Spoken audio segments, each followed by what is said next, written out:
In 2007, The Sims 2 Castaway was a dream come true for a kid obsessed with survival. Island survival was always at the top of the list of things I wanted to experience growing up, and The Sims 2 Castaway let me do just that. I distinctly remember The Sims 2 Castaway being one of the first games I was actually hyped for when I heard it was going to be released. I'd get my friends to pretend we're surviving on an island with me using little Lego pieces. The release day came, and it was everything I'd ever wanted in a survival game apart from fighting off predators not being there, and neither was running away from cannibalistic tribes of locals.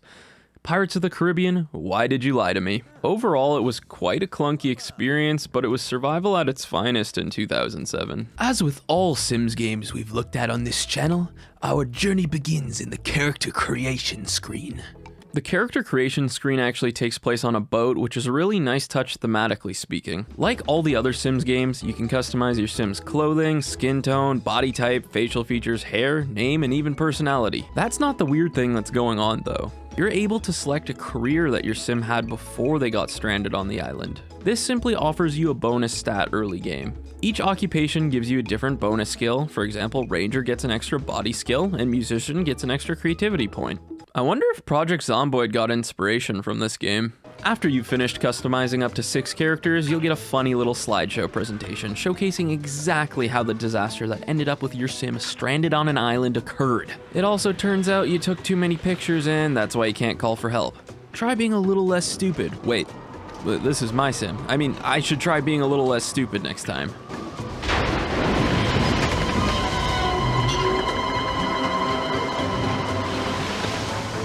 Your Sim then regains consciousness on an unknown island's beach, kickstarting the entire adventure. Your crew is nowhere to be found, you're all alone, you've got nothing but a pocket knife, a sleeping bag, and some toilet paper that is somehow not completely ruined by the seawater. The core gameplay loop of The Sims Castaway essentially boils down to just harvesting various resources, such as from vines to fruits, all the way to driftwood and seashells that you just pick up on the beach. You then use these resources to craft jungle-themed versions of furniture you'd normally see in other Sims games. This is a survival game, so you're also going to be crafting tools you'll use, such as axes, fishing spears, fishing poles, chisels, maybe even an umbrella. You still gotta make sure you're keeping tabs on your needs, or else you're gonna end up one dead Sim. I mentioned earlier that when you first wake up on the shore of the beach, you quite literally have nothing but a knife, sleeping mat, and toilet paper. The designers thankfully gradually introduce new needs as you progress throughout the game, so you aren't going to be stuck with impossible needs to meet early game like comfort. You're only going to start off with the sleep, hunger, and bathroom needs. You'll be dealing with these needs by sleeping on the sleeping mat in the middle of the jungle, scavenging for food by climbing up trees, then to use the restroom, a jungle-stylized changing curtain will pop up and your Sim's going to use the bathroom behind that. You can use the bathroom anywhere in this version of The Sims. After you've collected sufficient resources, your first goal is going to be to set up yourself a nice little homestead. Building your settlement begins with crafting a fire pit. You must then light the fire pit and create a home tiki. Doing this allows you to set your current lot as your home lot. If you don't do this, your Sims will be just roaming all over the place. You can then assign various jobs to the Sims in your tribe using this tiki. The jobs are mostly related to resource collection, but you can also assign a Sim to cook for the tribe as well.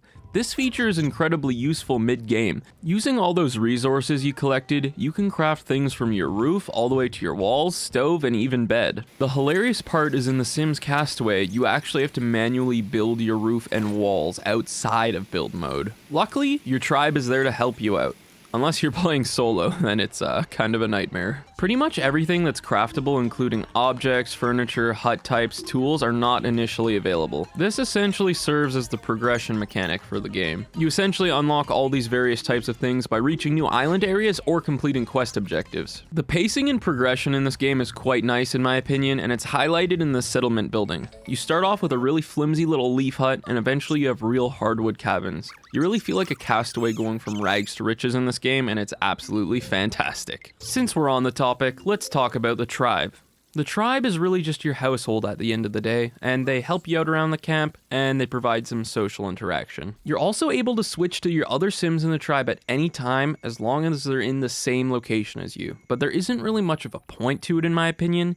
Any action you do in-game increases your various skills, and there are indeed quest objectives that require these skills, and they have to be nearly maxed out. I'm talking like level 9. Therefore, using any other Sim slows down your progression throughout the game significantly. Of course, this doesn't really matter if you're playing the game casually, but it's worth mentioning. So how you actually have Sims join your tribe/household is you first have to meet the Sim located on one of the 3 islands. You literally have to get out there and find them. You have to find your lost crewmates. Hilariously, your relationship with all of them is 0 when you find them, and you have to get this, I think it's like 30 or 40 before you can invite them into the tribe. It's weird, you just, you went on a cruise with a bunch of people you didn't know at all, so, yeah. Jokes aside, I understand why this is a mechanic, don't worry. Inviting to your tribe isn't the only feature though, you can also kick people out of your tribe if you have a gripe with them. Then you've got your other tribe that you can't actually invite to your tribe. These are your good old monkey pals.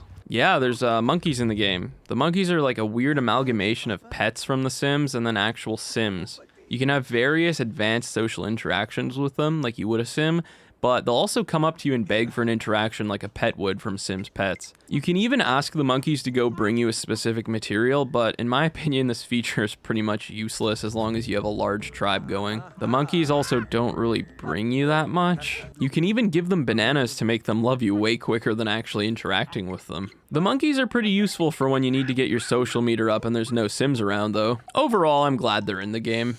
Alright, now I'm gonna let you in on how to get to a new island. Apart from one island that just appears out of the water later on, you have to build a boat to get to each island. These boats require various amounts of material and skills before you can craft them. Once you've visited an island or an area using a boat, you can quickly revisit them using the fast travel feature. This game would seriously be a living nightmare if it didn't feature fast travel. Something to keep in mind though is when you do fast travel, your hunger/sleep moodlets will go down. You'll often find yourself napping or snacking after fast travel. The Sims 2 Castaway has quite a few interesting mechanics. Let's discuss them. First, let's go over the more dynamic mechanics. The first and most mind-blowing dynamic mechanic is that your Sim's hair actually slowly grows out and you end up with this really wild hair and beard. You can actually quickly trim the beard with a sewing kit to get rid of the wild edges. And yeah, The Sims did the beards growing before Red Dead Redemption 2. Who would have thought that would be a thing?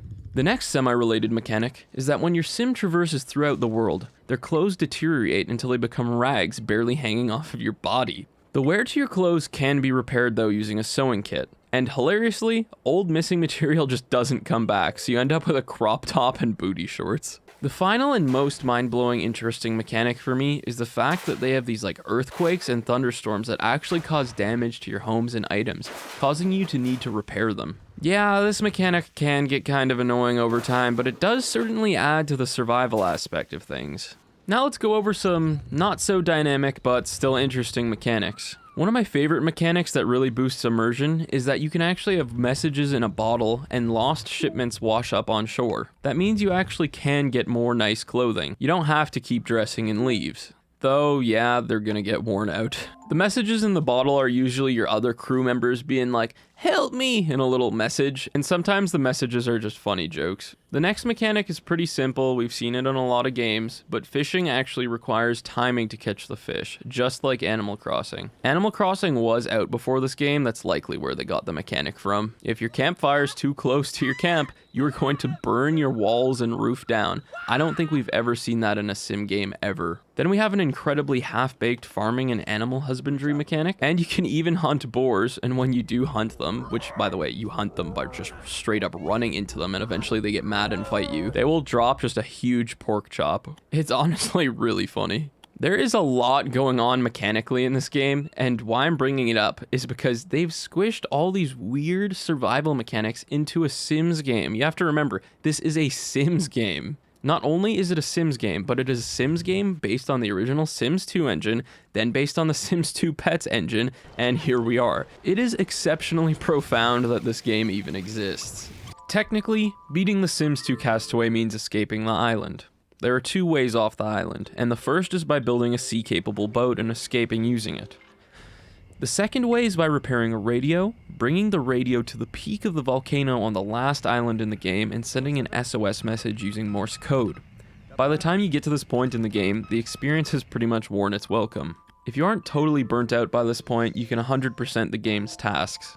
This allows you to visit all the mystery locations like the palace or Beardbeard's ship. Due to the mysterious nature of the game and the island, it's the best way to close out the game. It isn't by any means a difficult game to 100%, but the gameplay eventually becomes so uninspiring and dry that it's a nightmare to 100%. A true Sims fan should still do it though. There's only one way to lose in The Sims 2 Castaway, and that's by having all your Sims in your tribe die. Here's the thing though, dying in the console version of The Sims is really hard. You've pretty much got to intentionally kill your Sims, so this is basically never gonna happen. If a Sim does happen to die though, there is a special potion that you can make by plucking a daisy from their grave called the Death Daisy. This will of course bring your Sim back to life, so like I said, it's borderline impossible to actually game over in this game, let alone die. As with any Sims game, the soundtrack is a complete banger. The Sims have always had fire beats, and this time they're fire jungle beats. Okay! Yes, that was a Donkey Kong reference. I couldn't not have made it. There isn't really much else to say about the soundtrack, it's just got some jungle-themed Sims tunes. Now, what's a good PS2 era game without a good set of cheats? Before we start entering the cheats, we've got to spawn the cheat gnome. This gnome will be on any lot you enter, and this is where you activate your cheats. The cheats are quite simple. Most involve giving you max resources, motives, or plans. Just very simple game-breaking stuff, and I wouldn't recommend using them unless you're like me and you got sick of your playthrough. This is my second playthrough.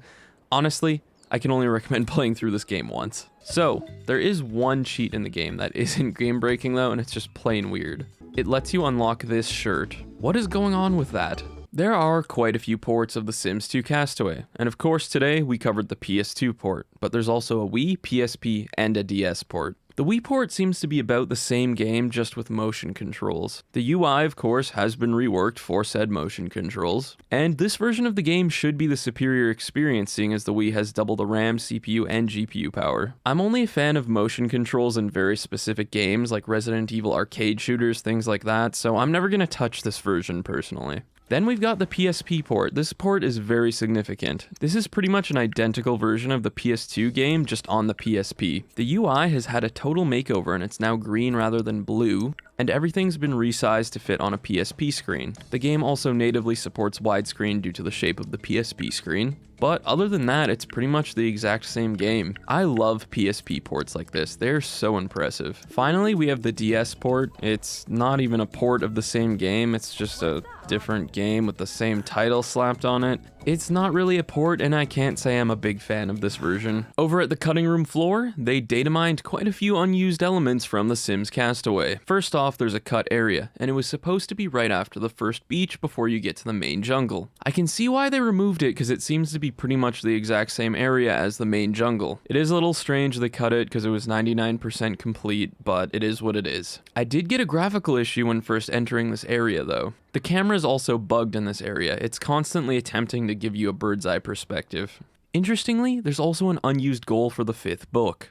It requires you to get married at the palace. I assume this was removed because you can play through the game as only one sim. Therefore, completing this goal would have been impossible. There's also a 7th goal book that looks like it was ultimately removed. Were they planning this game to be bigger? Then there's a supposed extra incomplete ending. But in my opinion, this looks like a template for creating endings rather than an entire ending itself. Then there were also loading screen tips that were originally intended to make their way into the game. One of them actually points to the fact that there was once a weight-limited inventory in the game. It states, you can carry things that you make or find in your inventory, but if it gets too heavy, you won't be able to add any more. I'm really glad this feature was cut. That would have made the game even worse. They also found an unused copy icon for the PS2 version. You can't actually copy your save files, so this implies that copying save files was originally intended. They also found a bunch of developer commands. One of them lets you change the main menu background. It cycles through the various beaches instead of just being the original starting beach. There's also a dev code that lets you move any objects, including trees. This is pretty good for designing your own custom areas.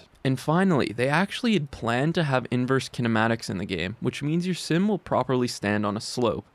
It only kicks in when your sim stops moving, so it's really jumpy and awkward. It's an incredibly half-baked feature that doesn't even work half the time. The single-handed worst aspect of The Sims 2 Castaway is actually the lack of split screen. Who wouldn't want to survive on an island with their friend? Isn't that like the whole reason we enjoy Minecraft, Rust, or DayZ? And I don't even believe this was a design choice, as The Sims 2 Castaway borrows its engine from The Sims 2 Pets and then The Sims 2, which actually had split screen. I'm 99% sure it was just an engine limitation and they were running out of resources. Think about it, why else would they remove one of the most beloved features from their games? Maybe a developer can comment and tell us why. I think it's because resource limitations. Apart from wishing that the game actually included split screen, I wish the game contained sims native to the island to encounter, or maybe other stranded sims that aren't ones you created. The monkeys are alright and do a good job at making the island feel alive with nature, but it would have been awesome to come across a little village of sims that you could interact with and trade with. Maybe we could have had some dangerous wildlife that could kill your sims like tigers. And honestly, I'm going to complain about this again, the social interactions in this game are so ridiculously limited. There are literally only 2 romance options besides proposing and you can't even woohoo. Overall, I think The Sims 2 Castaway is a very decent game, and as a kid, I thought it was one of the greatest games of all time. In hindsight, The Sims 2 Castaway is a very clunky, overly grindy game. I really can't recommend it to anyone but dedicated Sims or survival games fans, but if it does pique your interest, try it. I'm not going to say not to try it, but go into the game with an open mind and the knowledge that the experience isn't going to be necessarily pretty. But with all of that being said, there's still a lot of fun to be had in this game. Thank you for watching the video. Let me know your thoughts on the video in the comments. If you liked the video, make sure you like and subscribe. It helps out the channel a ton.